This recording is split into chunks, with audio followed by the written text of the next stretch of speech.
United States of America একজন medical scientist এই challenge গ্রহণ করলো। সে চ্যালেঞ্জ গ্রহণ করে বলল, আমি রুহু বের করে ছাড়বো। কি বের করব? রুহু। আমেরিকার ওই মেডিকেল সায়েন্টিস্ট সে চ্যালেঞ্জ করে বলল, আমি রুহু বানাবো। কি বানাবো? উত্তর দিতে হবে কিন্তু। কি বানাবো? রুহু বানাবো। কেমন করে রুহু বের হয় এটা আবিষ্কার করে আমি নোবেল প্রাইজ জিতবো, নোবেল লরেট হব। 7 বছর সে গবেষণা করলো, মুমূর্ষু রোগীদের নিয়ে। মুমূর্ষু রোগী নিয়ে বসে থাকে, কখন রুহুটা বের হবে, রুহু ধরার জন্য বসে থাকে। কিন্তু 7 বছরে হাজার হাজার মুমূর্ষু রোগীর দেহ থেকে রুহু উড়াল দিয়েছে, কিন্তু রুহু ধরতে পারে নাই। সুবহানাল্লাহ কইবেন না? আচ্ছা, এইবার তার মাথায় একটা চিন্তা আসলো, না এই পন্থায় হাঁটলে তো হবে না, আমি একটা কাজ করি। বুলেট প্রুফের গ্লাস দিয়ে একটা ছোট্ট গ্লাসের রুম বানাই, ওই গ্লাসের ভেতরে মুমূর্ষু রোগী ঢুকায় দিব। বুলেট প্রুফ চিনেন তো? মানে গুলি মারলেও গুলি ঢুকবে না। আমাদের মাননীয় প্রধানমন্ত্রী, রাষ্ট্রপতি মহোদয়, ওনারা যে গাড়িগুলো চালায় এগুলো কিন্তু বুলেট প্রুফ, জানেন? গুলি মারলে গুলি ঢুকে না। তো উনি বুলেট প্রুফ গ্লাস দিয়ে, টেম্পার্ড গ্লাস দিয়ে ছোট্ট একটা রুম বানালেন, কাচের গ্লাস। উনি মনে মনে ভাবলেন, মুমূর্ষু রোগী যদি এই কাচের গ্লাসের ভেতরে ঢুকাই, যেহেতু বুলেট প্রুফ, কিছু ঢুকেও না, বাইরে হয় না, রুহু বাইরে কেমনে দেখি। তো কাচের গ্লাস বানিয়ে তার টিমের সবাইকে বলল, আইসিইউ থেকে একটা মুমূর্ষু রোগীকে ধরে আনো, আজকে আমি রুহু ধরে ছাড়ো। তো মুমূর্ষু রোগীকে আনা হয়েছে ইন্টেনসিভ কেয়ার ইউনিট থেকে, তাকে কৃত্রিম অক্সিজেন দিয়ে লাইফ সাপোর্টে রাখা হয়েছে। মেডিকেল টিমের প্রধান বলে, এই লোকটারে এই বুলেট প্রুফ গ্লাসের যে ছোট্ট রুম, এটার ভিতরে ঢুকানোর আগে চেক হিজ বিপি, তার বিপি মাপ, ব্লাড প্রেশার মাপ।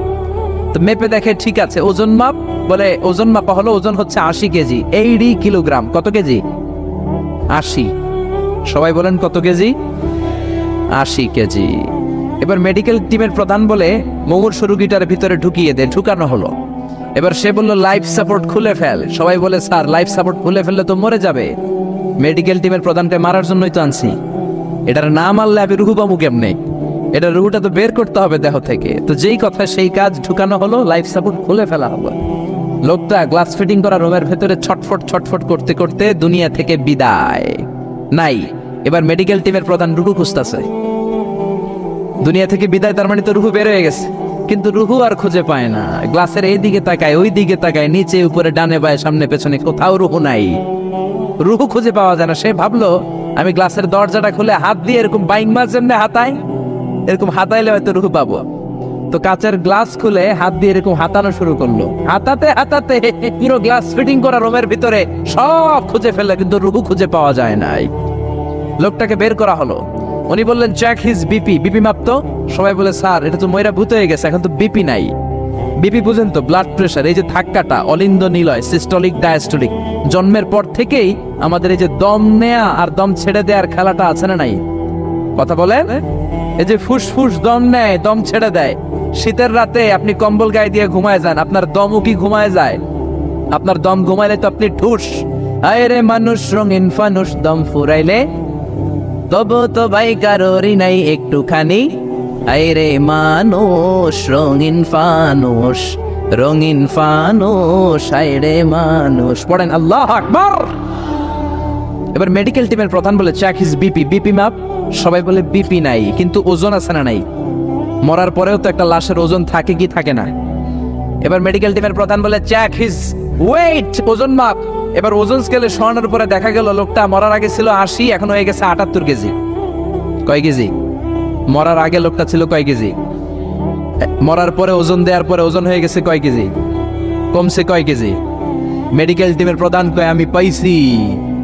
সবাই কয়, কি পাইছেন? মেডিকেল টিমের প্রধান কয়, ওইডা। সবাই কয়, কোনডা? কয়, রুহু।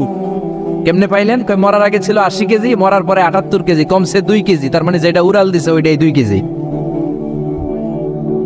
পাইছে ঘোড়ার ডিম।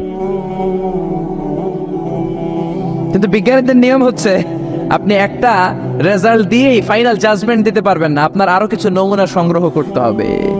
সে বলল, আরেকটা রোগীকে আইসিইউ থেকে নিয়ে আয়, ওজন মাপ, বিপি মাপ। বিপি ওকে, ওজন কত? 70 কেজি। দ্বিতীয় যে লোকটাকে আনা হলো তার ওজন 70 কেজি। চিল্লায় বলেন, কয় কেজি? 70। এবার গ্লাসের ভিতরে ঢুকানোর পরে অক্সিজেনের মাস্কটা খুলে ফেলা হলো। এই লোকটা অক্সিজেনের অভাবে ছটফট ছটফট করতে মরে গেল। মরার পরে আবার রুহু খোঁজে, কিন্তু গ্লাসের ভিতরে রুহু নাই। এই লোকটাকেও বের করে মেডিকেল টিমের প্রধান বলে চেক হিজ বিপি মাপ। সবাই বলে বিপি নাই, কিন্তু ওজন আছে না নাই? এই লোকটার ওজন মরার আগে কত কেজি? 70। এবার ওজন দিয়া দেখে এই মৃত লোকটার ওজন হয়ে গেছে 71 কেজি। কয় কেজি? আগেরটা তো কম ছিল, মিলানো গেছে। এবার যাবি কই? হ্যাঁ, আগেরটা 2 কেজি কমেছে। মনে মনে চিন্তা ছিল, রুহু যেটা ছিল ওরাল দিয়েছে, রুহু নাই, 2 কেজি কমেছে। এবার ছিল 70 কেজি, মরার পরে আরো বেড়ে গেছে 1 কেজি। এবার যাবে কই? আল্লাহ বলে কিয়ামত পর্যন্ত বিপি মাপতে পারবা, কিয়ামত পর্যন্ত বুলেট প্রুফের গ্লাসের ভিতরে লাশ ঢুকাতে পারবা, বের করতে পারবা, কিন্তু রুহু খুঁজে বের করতে পারবা না। ঠিক কি না? يسألونك عن الروح قل الروح من أمر ربي وما أوتيتم من العلم إلا قليلا। নবী লোকেরা আপনার রুহের ব্যাপারে জিজ্ঞেস করে, আপনি সোজা সাপটা লোকদেরকে বলে দেন রুহু হলো আমার আল্লাহর আদেশ মাত্র। আল্লাহর আদেশে দেহে ঢুকে, আল্লাহর আদেশে বের হয়। পৃথিবীর কোনো মানুষ রুহু খুঁজে বের করতে পারবে না। সে বের করতে পারে নাই, কারণ মানুষ মরে গেলে এক একজনের দেহের অবস্থা এক এক রকম। কারো হাতটা টাইট হয়ে যায়, খিচুনি দিয়ে দেহের সবকিছু জমাট বেঁধে যায়, ওজন কিছু বেড়ে যায়। আবার কারো দেহটা ফেসফেসে হয়ে যায়, দেহের পেটের ভেতরে যত গ্যাস ছিল এগুলো বের হয়ে দেহটা পাতলা হয়ে যায়। পাতলা হোক আর ভারী হোক, ওইটা মেজারমেন্ট করে রুহু খুঁজে বের করা যায় না। চিল্লায় বলেন ঠিক কিনা? আমরা বললাম আল্লাহ, বুঝলাম আপনি ক্ষমতার মালিক, আপনি রুহুর মালিক, আর কিসের মালিক বলেন? আল্লাহ বললেন আল্লাযী খালাকা সাবআ সামাওয়াতিন তিবাকা মা তারা ফি খালকির রহমানি মিন তাফাউত। ও গোলাম, আকাশের দিকে তাকা, মাথার উপরে তাকা। 7টা স্তরে আকাশটারে 7টা স্তরে বিন্যস্ত করে সাজিয়ে দিয়েছে কে? আবার আল্লাহ বললেন ওয়ালাকাদ যায়্যানাস সামাআদ দুনিয়া বিমাসাবিহা ওয়া জাআলনাহা রুজুমান লিশ-শায়াতিন। আমি এই পৃথিবীর কাছের আকাশটাকে, প্রথম আকাশটাকে চমৎকার চমৎকার তারা দিয়ে সুশোভিত করে দিয়েছি। সুবহানাল্লাহ। এই যে খালি চোখে উপরের দিকে যে আপনারা তাকান, তাকালে যেটা দেখা যায় এটা কি আকাশ? কথা বলেন না, এটা আকাশ না, এটা মহাশূন্য। এটা কি? জোরে বলেন, এটা কি? স্পেস, এটা মহাশূন্য। আপনি উপরের দিকে তাকালে যেটা দেখেন এটা প্রথম আকাশের মহাশূন্য। কথা খেয়াল করে বুঝতে হবে। তার অনেক অনেক উপরে প্রথম আকাশ, তারপরে দ্বিতীয় আকাশের মহাশূন্য, তারপরে দ্বিতীয় আকাশ, তারপরে তৃতীয় আকাশের মহাশূন্য, তারপরে তৃতীয় আকাশ, তারপরে চতুর্থ আকাশের মহাশূন্য, তারপরে চতুর্থ আকাশ। এভাবে একটার চেয়ে আরেকটা বড়। কত বড়? বিষ্ণু বললেন তোমার হাতের আংটিটা খুলে যদি সাহারা মরুভূমির উপরে ছুঁড়ে ফেলে দাও, সাহারা মরুভূমির তুলনায় তোমার হাতের আংটি যত ছোট, আল্লাহর দ্বিতীয় আসমানের তুলনায় আল্লাহর প্রথম আসমানটা ঠিক তত ছোট। সুবহানাল্লাহ। বাড়িতে যে বললেন একটার চেয়ে আরেকটা বড়। প্রথম আসমানের চেয়ে দ্বিতীয় আসমান বড়, দ্বিতীয় আসমানের চেয়ে তৃতীয় আসমান বড়, ওইটার চেয়ে চতুর্থ, পঞ্চম, ষষ্ঠ, সপ্তম ওইটা বড়। তার উপরে বর্ডার এলাকা সিদরাতুল মুনতাহা বড়, তার চেয়ে বড় হচ্ছে লাউহে মাহফুজ, তার চেয়ে বড় আল্লাহর আরশ, তার চেয়ে বড় আল্লাহর কুরসি, তার উপরে আল্লাহর 70,000 নূরের পর্দার প্রথম পর্দাটা মহাবিশ্বের সবকিছুর চাইতে বড়। আল্লাহর এই সৃষ্টির তুলনায় কত ক্ষুদ্র আমি, কত তুচ্ছ আমি, কত নগণ্য আমি। এই যে আড়াইবাড়ি দরবার, এটা কোন থানায় পড়েছে? কসবা। কসবা হচ্ছে ব্রাহ্মণবাড়িয়ার একটা থানা, তাই না? ব্রাহ্মণবাড়িয়া হচ্ছে বাংলাদেশের 64টা জেলার একটা জেলা। এরকম 64টা জেলা মিলে সুজলা সুফলা শস্য শ্যামলা ডিজিটাল বাংলাদেশ। ঠিক কিনা? আর এই ডিজিটাল বাংলাদেশ এই পৃথিবীর সবচেয়ে বড় দেশ নাকি? হ্যাঁ, তাহলে ছোট্ট সাইজের একটা দেশ। এই যে পাশের ভারত, এই ভারতও বাংলাদেশের চেয়ে 20-25 গুণ বড়। কানাডা প্রায় 100 গুণ বড়, রাশিয়া প্রায় 150 গুণ বড়। এরকম 200টা দেশ নিয়ে পৃথিবীর 30 ভাগ স্থল, বাকি 70 ভাগ শুধু হানি আর হানি। বুঝতে পারছেন? 30 ভাগ হচ্ছে স্থল, বাকি 70 ভাগ জল। এই পুরোটা মিলে আমাদের পৃথিবী। এই পৃথিবী হচ্ছে সৌরজগতের খুব ছোট্ট সাইজের একটা গ্রহ। সৌরজগৎ নিয়ে যাদের কিছু পড়াশোনা আছে তারা জানবেন, এই সৌরজগতের একটা ছোট্ট বালিকণার চেয়েও ছোট সাইজের একটা গ্রহ হচ্ছে পৃথিবী। এই সৌরজগতের যে গ্রহগুলো আছে এমনও গ্রহ আছে যেগুলো পৃথিবীর চাইতে সাইজে অনেক বড়। বৃহস্পতি নামে একটা গ্রহ আছে, বিশাল বড় সাইজের গ্রহ। যেই সূর্যের আলো পেয়ে আমরা বেঁচে আছি, এই সূর্যটা পৃথিবী থেকে 13 লক্ষ গুণ বড়। সুবহানাল্লাহ। বাড়িতে যে দেখছেন, বাড়িতে যে বলতে বললে এদিকে বলে ফেলায়। আলহামদুলিল্লাহ, ডিজিটাল হতে হবে। তো এই সূর্যটা পৃথিবী থেকে 13 লক্ষ গুণ বড়। কত লক্ষ? Can you imagine, can you guess? এটা কি আপনি কল্পনা করতে পারেন? 13 লক্ষ পৃথিবী সূর্যের মধ্যে রাখার জায়গা করে দিয়েছে কে? সূর্য কি পৃথিবী থেকে মাত্র 13 গুণ বড়? 1300 গুণ, 13,000 গুণ, 13 লক্ষ গুণ। তার মানে কি সূর্যই মহাবিশ্বের সবচেয়ে বড় গ্রহ, বড় তারা? না। ব্যাটেলজিউস নামে একটা তারা আছে, যে সূর্য পৃথিবী থেকে 13 লক্ষ গুণ বড়। ওই ব্যাটেলজিউস তারা আবার ওই সূর্যের চেয়ে 33 কোটি গুণ বড়। তার মানে ব্যাটেলজিউস তারাই মহাবিশ্বের সবচেয়ে বড় তারা? না। ব্যাটেলজিউসের চেয়েও যে কত বড় তারা আছে তার কোনো ইয়ত্তা নাই। এরকম লক্ষ লক্ষ, million, billion, trillion, zillion, fillion, octillion, কত অক্ট্রিলিয়ন তারা যে আমাদের গ্যালাক্সি মিল্কি ওয়েতে আছে, ইউনাইটেড স্টেটস অফ আমেরিকার নাসার বিজ্ঞানীরা আজও হদিস করতে পারে নাই। চিল্লায় কোন আল্লাহু আকবার। সূর্যের পরে পৃথিবীর সবচেয়ে কাছের তারার নাম হচ্ছে প্রক্সিমা সেন্ট্রাই, তারপরে আলফা সেন্ট্রাই এ, আলফা সেন্ট্রাই বি, এটা ক্যারিনা, ব্যাটেলজিউস একটার চেয়ে আরেকটা বড়। আসেন, এই শীতের রাতে আমরা সূর্যের পরে পৃথিবীর সবচেয়ে কাছের যেই তারা প্রক্সিমা সেন্ট্রাই, এই শীতকালের একটা পিকনিক করে আসি ওখান থেকে। প্রক্সিমা সেন্ট্রাইতে আমরা পিকনিক করতে যাবেন? ওখানে যদি আমরা শীতকালীন পিকনিক করতে যাই তাহলে আমাদের কত সময় লাগবে? ছোট্ট একটা আইডিয়া দেই তো। আমরা যে পিকনিকে যাব, যারা যারা হাত তোলেন, কিভাবে যাইবেন? গাড়িতে? কেন? প্লেনে? রকেটে? হ্যাঁ, রকেটে যাইতে হবে, প্লেনে যাওয়া যাবে না। কারণ বর্তমান বিশ্বের সবচেয়ে দ্রুতগামী যে প্যাসেঞ্জার প্লেন আবিষ্কার হয়েছে, এটার নাম হচ্ছে বোম সুপারসনিক। কি নাম? Bomb supersonic. বোম আফ্রিদি না, আবার বোম সুপারসনিক। এটা ঘন্টায় চলে 1300 কিলোমিটার বেগে। এটা দিয়েও যাওয়া যাবে না, কারণ কোন প্যাসেঞ্জার বিমান দিয়ে এই যে মাধ্যাকর্ষণ শক্তি, এটাকে ডিঙানো যায় না। আমাদেরকে যেতে হবে রকেট দিয়ে। কোন রকেট দিয়ে যাব? যে রকেট দিয়ে নীল আর্মস্ট্রং, এডউইন অলড্রিন আর মাইকেল কলিন্স 1969 চাঁদে নেমেছিল। ওই রকেটটার নাম হচ্ছে অ্যাপোলো 11। যারা যারা হাত তুলছেন একটু নামটা মুখস্থ রাখেন, অ্যাপোলো 11। তাহলে আপনি ঘুরে আসলে লোকেরা জিজ্ঞেস করতে পারে কোন রকেটে গেছিলেন, তখন বলতে হবে না অ্যাপোলো 11 গেছিলাম। তো ঠিক আছে, যারা যারা হাত তুললেন তারা আর আমি এখন পৃথিবী থেকে সবচেয়ে কাছের যে তারাটা প্রক্সিমা সেন্ট্রাই তার নাম, ওইখানে পিকনিকে যাব। তো এই যে রকেটটা দিয়ে যাব অ্যাপোলো 11, এটা কত দ্রুত চলে এটা আগে শুনেন।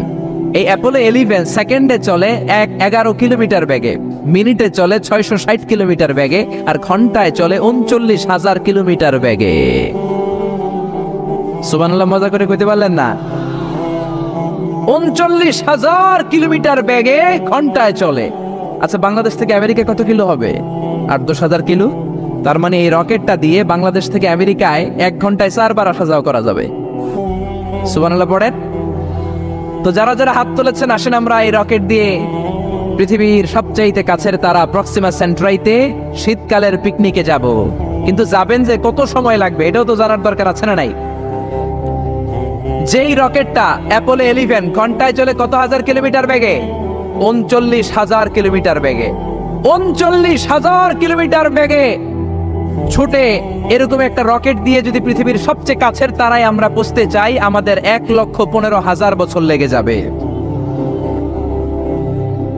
কেন ইমাজিন? আপনি কল্পনা করতে পারেন যে রকেটটা ঘন্টায় ছুটবে আপনাকে নিয়ে 39,000 কিলোমিটার বেগে, ওই রকেটটা দিয়ে পৃথিবীর সবচেয়ে কাছের যে তারাটা ওইটাতে পৌঁছতে আমাদের 1,15,000 বছর লেগে যাবে। তার মানে আল্লাহ যদি বলে যা আজারি কি আর করবি, তোর যখন এত শখ হয়েছে, যারা যারা হাত তুলছে তোরে আর ওদেরকে আমি 1,15,000 বছর হায়াত দিয়ে দিলাম। তা আমরা যদি যাইতে শুরু করি, বাকি যারা হাত তোলা নাই এরা মরে ভূত হয়ে যাবে। শুধু এরা না, এদের নাতিপুতিও মরে শেষ, আমাদের নাতিপুতিও শেষ। সবাই মরতে মরতে মরতে মরতে 6,000 প্রজন্ম, 6,000 জেনারেশন যখন মরে ভূত হয়ে যাবে, তখন আমাদের ওই তারার মধ্যে নামার সময় হবে। সুবহানাল্লাহ কইবেন না? গ্রিক সভ্যতার সময়কালে গ্রিকদের একটা সভ্যতা আছে, নাম শুনছেন না?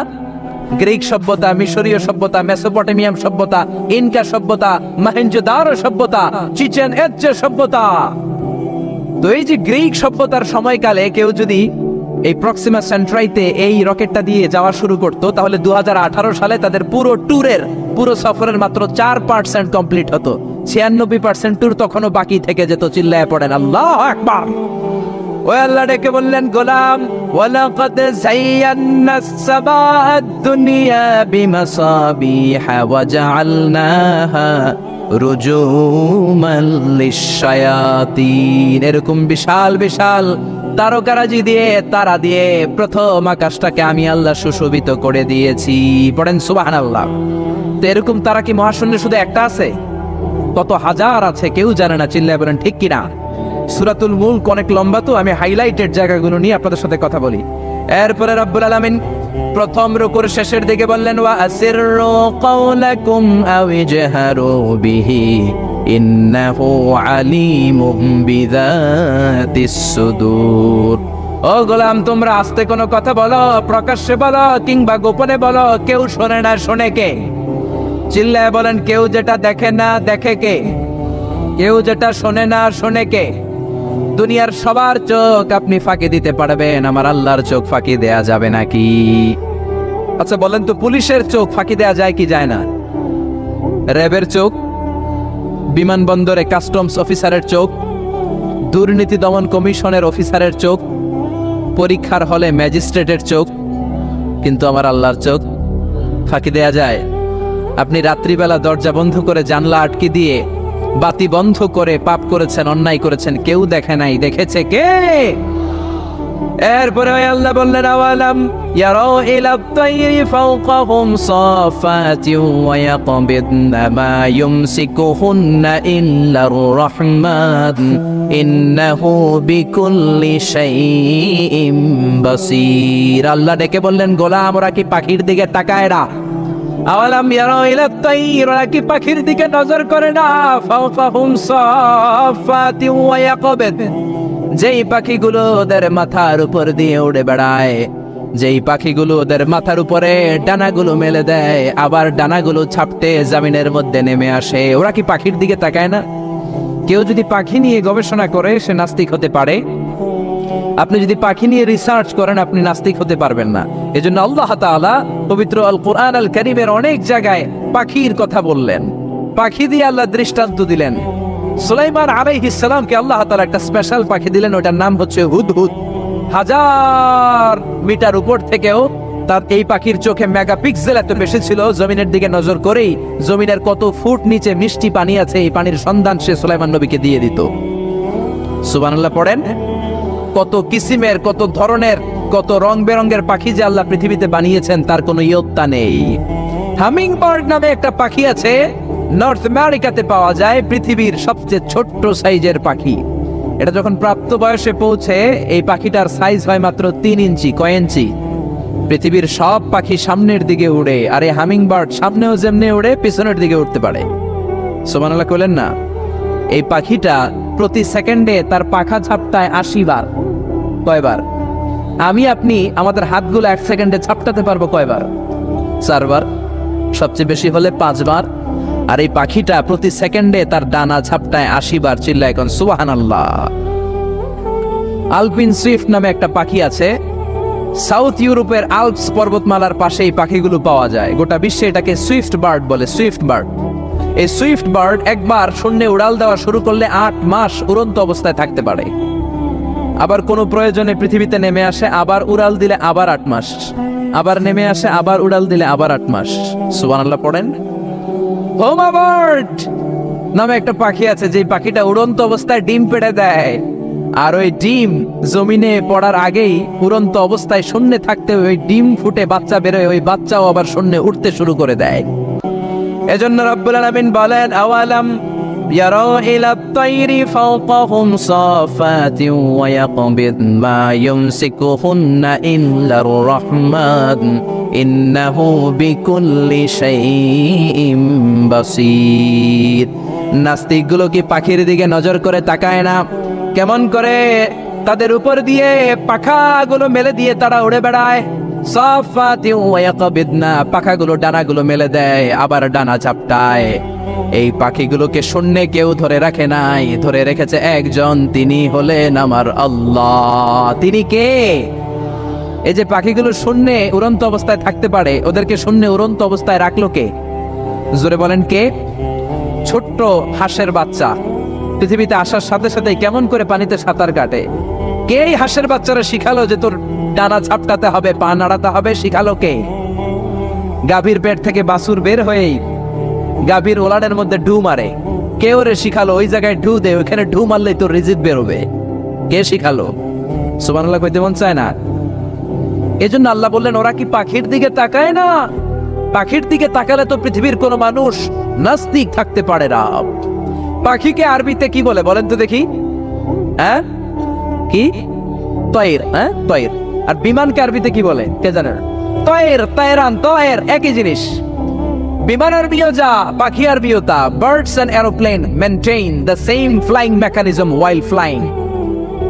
পাখি আর বিমান যখন আকাশে উড়ে একই সিস্টেমে উড়ে, এজন্য এই পাখির উপর রিসার্চ করে বিমান আবিষ্কার হয়েছে। সুবহানাল্লাহ পড়েন। কিন্তু আফসোসের বিষয় হচ্ছে আমরা বানাতে পারি নাই, এটা বানিয়েছে ইহুদিরা। Wilbur right or will write, দুই ভাই মিলে বিমান বানিয়েছে 1903 সালে। ইউনাইটেড স্টেটস অফ আমেরিকার নাগরিক, এই দুই ভাই মিলে তারা বিমান বানিয়ে ফেললো।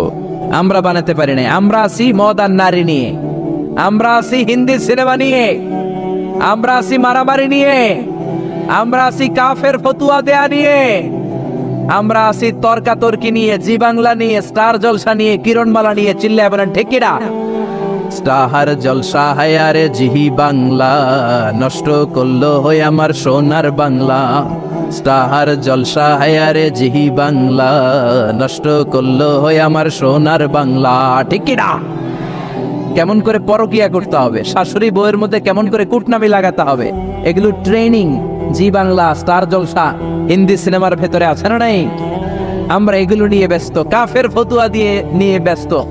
কথায় কথায় আমাদের মুখ দিয়ে বেরোয় তুই কাফের, তুই 3 কারণে কাফের, তুই 5 কারণে কাফের, তুই 6 কারণে কাফের। এই কাফের মরলে এই কাফেরকে যেখানে কবর দেয়া হবে, ওই কবরের উপর যে ঘাস উঠবে, ওই ঘাস যে গাভী খাবে, ওই গাভীর দুধ যে খাবে, ওইটাও কাফের। এরকম ফতোয়া আছে না নাই? তো আমরা এই ফতোয়াবাজি নিয়ে ব্যস্ত।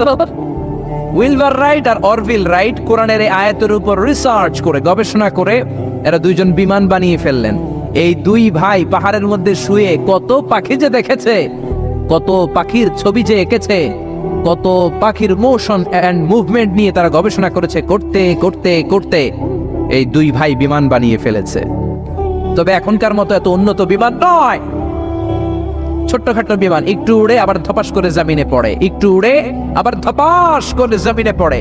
সর্বপ্রথম ফ্রান্সের এক শহর থেকে আরেক শহরে পৃথিবীর প্রথম প্যাসেঞ্জার বিমান এক শহর থেকে আরেক শহরে ল্যান্ড করেছে। এই তো মানুষের স্বপ্ন বাস্তবায়িত হয়ে গিয়েছে।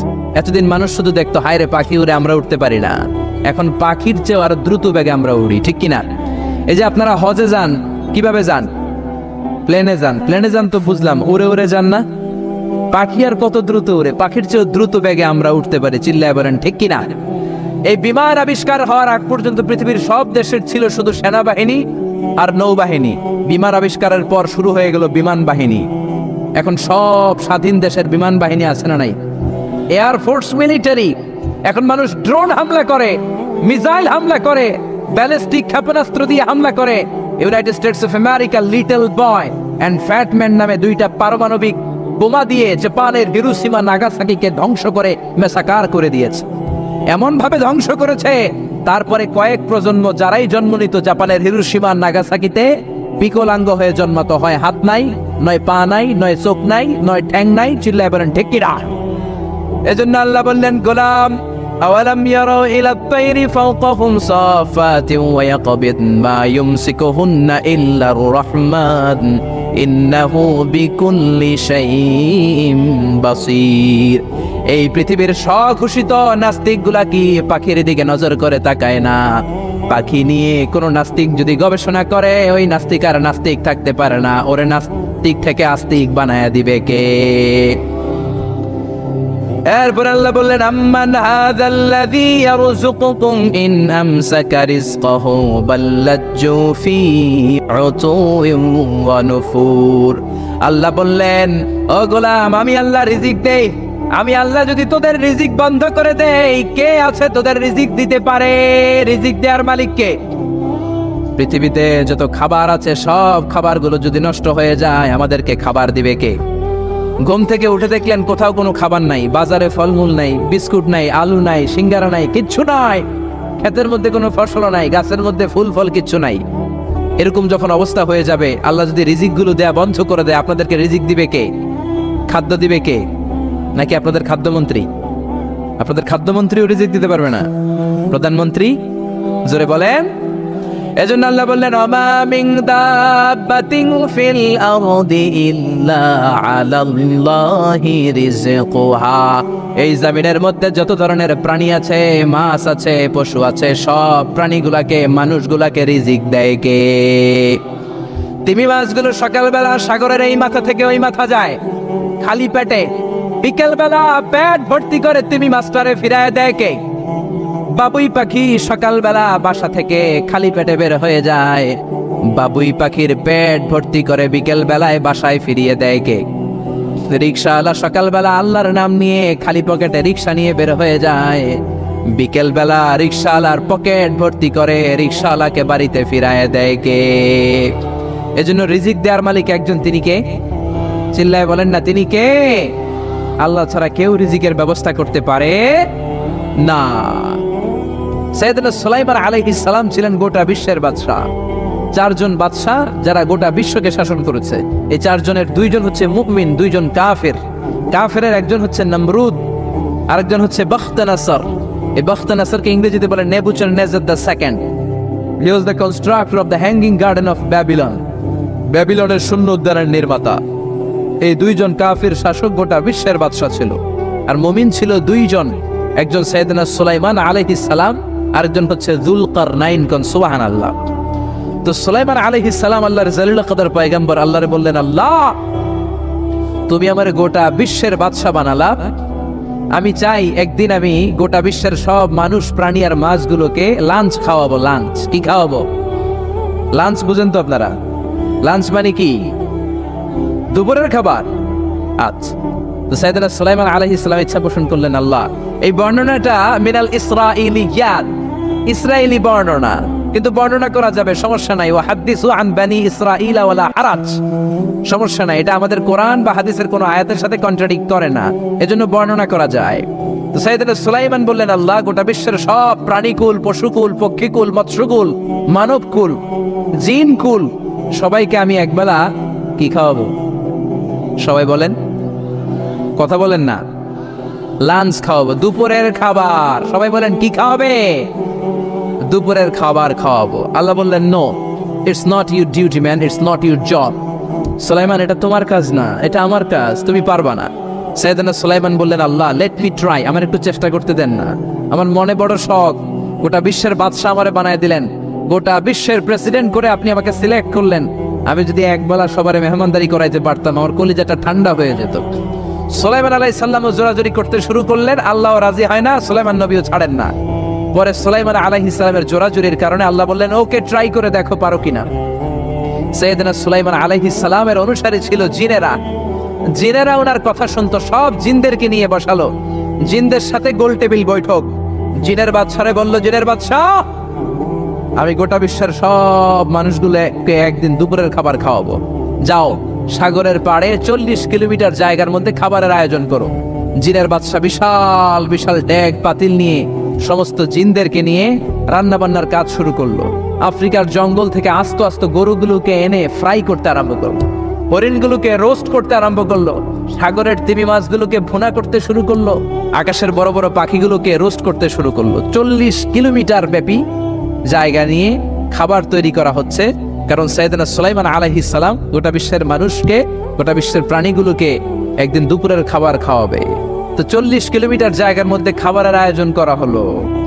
সাইয়েদনা সুলাইমান আলাইহিস সালাম বললেন, রান্না করতে থাকো। করতে করতে বিশাল রান্নার স্তূপ, বিরিয়ানির স্তূপ, খিচুড়ির স্তূপ, পোলাওয়ের স্তূপ, রেজালার স্তূপ, ঝাল গরুর মাংসের স্তূপ, কোরমার স্তূপ, সব কিছুর স্তূপ করা হলো, ফল মূল মাছ মাংস এনে স্তূপ করা হলো 40 কিলোমিটার এরিয়া নিয়ে। কয় কিলোমিটার? সবাই বলেন কয় কিলোমিটার? সব যখন রান্না শেষ, চলে এলো সেই মাহেন্দ্রক্ষণ, সেই মাহেন্দ্র দিন, যেদিন তিনি আপ্যায়ন করাবেন। সৈয়দনা সুলাইমান আলাইহিস সালাম উদ্বোধনী ভাষণ দিবেন, মানে উদ্বোধন করবেন। খাবার উদ্বোধন করা লাগবে না, এটা তো গোটা বিশ্বের মানুষ খাবে, মহাবিশ্বের সব প্রাণী খাবে। উনি উদ্বোধনী বাক্যে বললেন, আমি বেশি কিছু বলতে চাই না। মাছেরা লাইন ধরবে সাগরের এদিক দিয়ে, পাখিরা লাইন ধরবে ডান দিক দিয়ে, মানুষ লাইন ধরবে বাম দিক দিয়ে, জিনেরা লাইন ধরবে সামনে দিয়ে, আর বনের পশুরা লাইন ধরবে জঙ্গলের এদিক দিয়ে। লাইনে লাইনে আসো, তোমাদেরকে খাবার দেয়া হবে সকাল থেকে সন্ধ্যা পর্যন্ত, যার যত মনে চায় পেট ভর্তি খাবার দেয়া হবে। ইন দ্য মিন টাইম সাগরের ভেতর থেকে এক বিশাল আকৃতির তিমি মাছ আ করে ডেকে বলল, সুলাইমান, আমি লাইন টাইন মানি না। কি মানি না? তুমি তোমার উদ্বোধনী বক্তব্যে বলেছো লাইন ধরে খাবার নিতে হবে, আমি লাইন টাইন মানি না। আমার পেটে প্রচন্ড ক্ষুধা, ক্ষুধার জ্বালায় আমি মরতে বসেছি, আমি লাইন মানি না, খাবার দাও। সাইয়েদনা সুলাইমান আলাইহিস সালাম বললেন, আমি নবী মানুষ, আমি বেলাইন করতে পারি না। সাইয়েদনা সুলাইমান বললেন, আমি লাইন ছাড়া খাবার দিতে পারি না। তিমি মাছ বলে, আমি লাইন মানি না, আমার পেটের ভেতরে এত ক্ষুধা, ক্ষুধার জ্বালায় আমি মরে যাচ্ছি।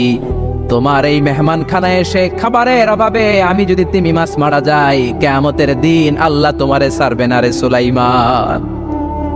সুলাইমান আলাইহিস সালাম পড়ে গেছে বিপদে। হায় হায়, আসলে এটা যদি মরে যায় তাহলে তো সমস্যা, একটা ব্যাড রেকর্ড হয়ে যাবে, ঠিক কিনা? তো উনিও লাইন মেনটেন করতে বলতেছে, তুমি মাসও লাইন মানবে না, বেলাইন। কিছু লোক আছে এরকম, পুলিশ দ্বারা আছে, র্যাব দ্বারা আছে, ওর মধ্যে বেলাইন করে ফেলা আছে না নাই? তুমি মাস বলে, আমি লাইন টাইন মানি না। তো সুলাইমান আলাইহিস সালাম বললেন, ঠিক আছে, সবার জন্য লাইন, শুধু এইটার জন্য বেলাইন। উনি ঘোষণা দিলেন, যাও এটারে খাবার দাও। তো তিমি মাছ বললো, সুলাইমান, আমি এই যে আমার মুখটাকে, বিশাল মুখটাকে হা করে রেখেছি, আমার মুখের ভেতরে জিনদেরকে বলো খাবার ঢুকায় দিতে, যতক্ষণ না আমার পেট ভরবে আমি হা করে থাকবো, চিল্লায় কোন আল্লাহু আকবার। সাইয়েদনা সুলাইমান আলাইহিস সালাম ভাবলেন, বিশাল একটা আস্ত গরুর রোস্ট যদি ঢুকায় দিই তাইলেই তো শেষ, কেল্লা ফতে, ঠিক কিনা? সাইয়েদনা সুলাইমান বললেন, যাও আফ্রিকার জঙ্গলের যে গরুগুলো রোস্ট করেছো, একটা রোস্ট এই তিমি মাছের পেটের ভেতরে ঢুকিয়ে দাও। জিনের বাদশা যে রোস্ট ঢুকায় দিস, ওইটা হা করেই আছে। সাইয়েদনা সুলাইমান বললেন, কয়েকটা খাসি মেরে দাও। খাসি মেরে দেয়া হইলো, ওটা হা করে আছে। কয়েক বস্তা বিরিয়ানি মেরে দাও, মেরে দেয়া হলো। বললো আরো 10টা গরু ঢুকায় দাও, হা করে আছে। আরো 50টা খাসি ঢুকায় দাও, হা করে আছে। আরো কয়েক হাজার তিমি মাছ রোস্ট করে ঢুকায় দাও, ঢুকায় দিতেছে। খাবার যত আছে দিতে শুরু করলো। ইন দ্য মিন টাইম 1 কিলোমিটারের খাবার শেষ। সুবহানাল্লাহ কইবেন না? তিমি মাছ বিশাল বড় হা করে বসে আছে সাগরে। জিনের বাদশা খাবার দিতে লাগলো। 1 কিলোমিটার শেষ, 5 কিলোমিটার শেষ, 10 কিলোমিটার শেষ, 20 কিলোমিটার শেষ, 30 কিলোমিটার শেষ, 40 কিলোমিটার শেষ। এখনো তিমি মাছের মুখ হা করা আছে না নাই? সাইয়েদনা সুলাইমান সিজদায় পড়ে গেলেন, আল্লাহর ডেকে বললেন, মাবুদ রে, আমি বুঝতে পারি না, আসলে রিজিক দেওয়ার মালিক আমরা না, গোটা বিশ্বের সবাইকে খাওয়ানোর ক্ষমতা আমার নাই, রিজিকের মালিক একজন, তিনি কে? তিমি মাছ ডেকে বলে, ও সুলাইমান, প্রতিদিন রব্বুল আলামিন 3 লোকমা খাবার আমারে খাওয়ায়, 3 লোকমা খাবার সাগর থেকে আমাকে সংগ্রহ করে দেয়। তুমি যে 40 কিলোমিটারের সব খাবারগুলো আমার পেটের ভেতরে ঢুকিয়ে দিয়েছো সুলাইমান, আল্লাহর 3 লোকমা খাবারের 1 লোকমার সমানও হয় নাই। আরো আস্তে কোন সুবহানাল্লাহ। এজন্য রিজিক দিতে পারে একজন, তিনি কে? আরো জোরে বলেন, কে? এই সূরাটা আল্লাহ শেষ করলেন কি বলে? قل أرأيتم إن أصبح ماؤكم غورا فمن يأتيكم بماء معين। বলো দেখি, সবে শুকাইয়া যদি যায় এই পৃথিবীর পানি, তাহলে হেথায় তটনির ধারা কে দিবে সবারে আনি? চিল্লায় পড়েন আল্লাহু আকবার। একদিন ঘুম থেকে উঠে যদি দেখেন টিউবওয়েল চাপছেন, পানি নাই, নদীর মধ্যে পানি নাই, ট্যাপ ছেড়ে দিলেন, ট্যাপ থেকে কোনো পানি নাই, আপনারে পানির ব্যবস্থা করে দিবে কে? কেউ করে দিতে পারবে আল্লাহ ছাড়া? একটু কল্পনা করেন না, আগামীকালের সকালটা, ঘুম থেকে উঠলেন, মুখ ধোবেন, টয়লেট করবেন, ফ্রেশ হবেন, ট্যাপে পানি নাই, টিউবওয়েলে পানি নাই, বাজারে মিনারেল ওয়াটারও নাই, কোথাও পানি নাই, কি করবেন? পানি দেওয়ার মতো কেউ আছে? জোরে বলেন। এজন্য পানির মালিক কে? জোরে বলেন। এই পানি দিয়ে আল্লাহ আবার শাস্তিও দেয়। পানির অপর নাম যেমনি জীবন, আবার পানির অপর নাম হচ্ছে মরণ। চিল্লায় বলেন ঠিক কিনা? সাইয়েদনা নূহ আলাইহিস সালামের উম্মতকে এই পানি দিয়ে, প্লাবন দিয়ে আল্লাহ শেষ করে দিয়েছেন। চিল্লায় বলেন ঠিক কিনা? এজন্য পানির মালিক আল্লাহ। পানি চাইতে হবে শুধুমাত্র কেবলমাত্র একজনের কাছে, তিনি কে? নাকি বৈশাখীর কাছে চাবেন? নাকি ইন্দ্রদেবের কাছে চাবেন? হিন্দুরা পানি চায় ইন্দ্রদেবের কাছে। কার কাছে?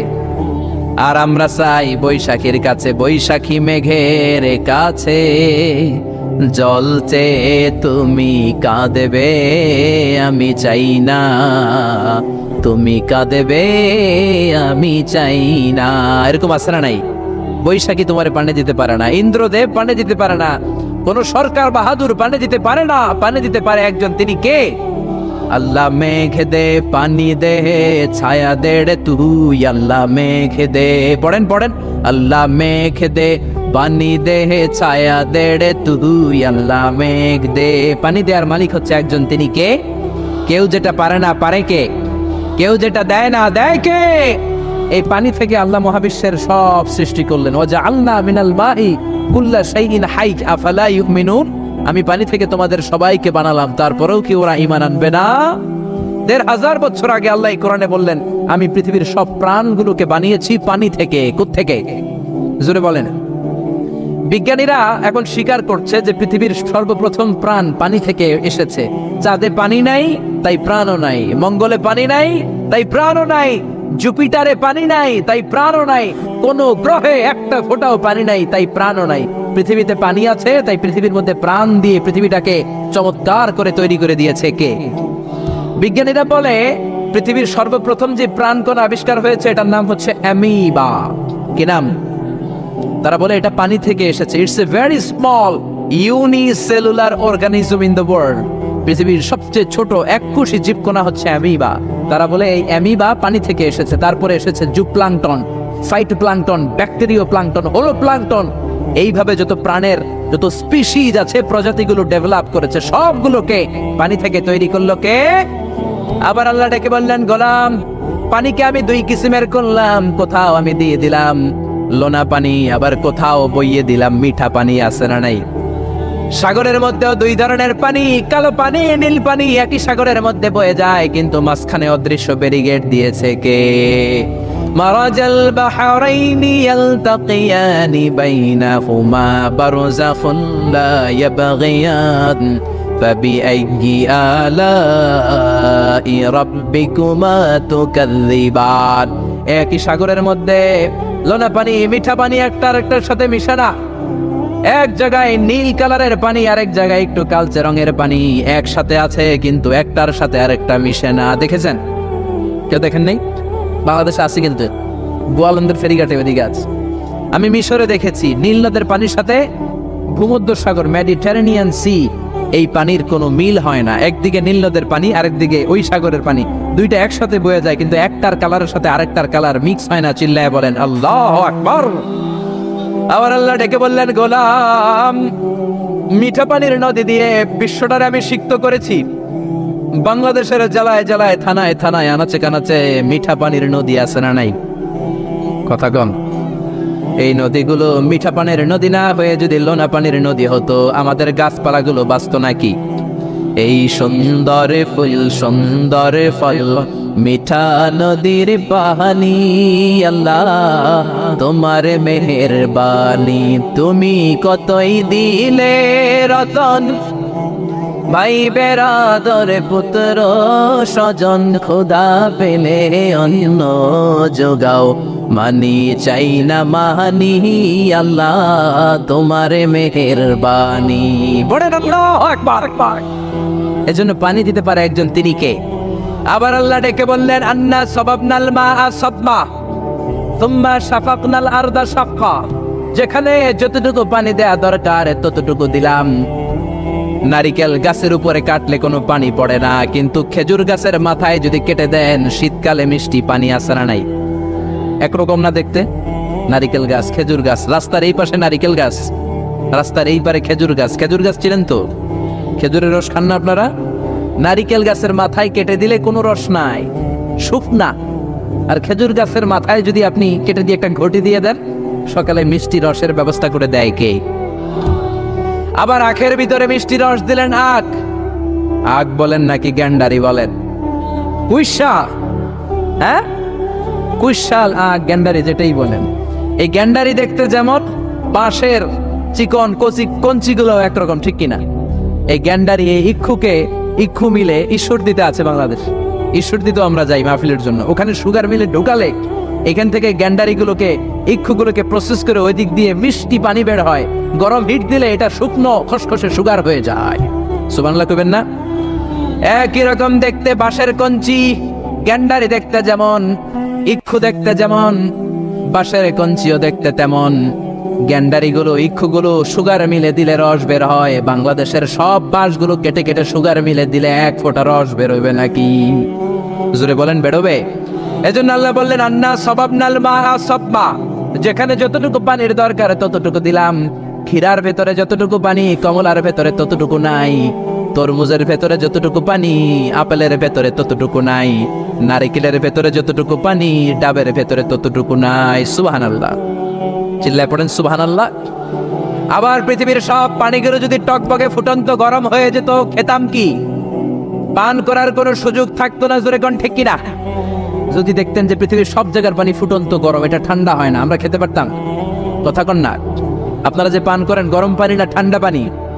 দিও তৃষ্ণা পেলে ঠান্ডা পানি, ক্ষুধা পেলে লবণ ভাত। আল্লাহ এই গরিবের শোনো, শোনো মোনাজাত। আল্লাহ এই গরিবের শোনো, শোনো মোনাজাত। আল্লাহ এই গরিবের, পড়েন না আমিন? আরে জোরে পড়েন আমিন। এজন্য পানি দেওয়ার মালিক একজন, তিনি কে? রিজিক দেওয়ার মালিক একজন, তিনি কে? সকল ক্ষমতার মালিক একজন, তিনি কে? এজন্য চাইতে হবে কার কাছে? জিকির করবেন কার? মানে চোখ ধাঁধানো মনে হতে পারে, ওইটা কিন্তু আসলে সুখ না। সুখ আসলে কোথায়? হৃদয়ের সুখটা, মনের সুখটাই আসল সুখ।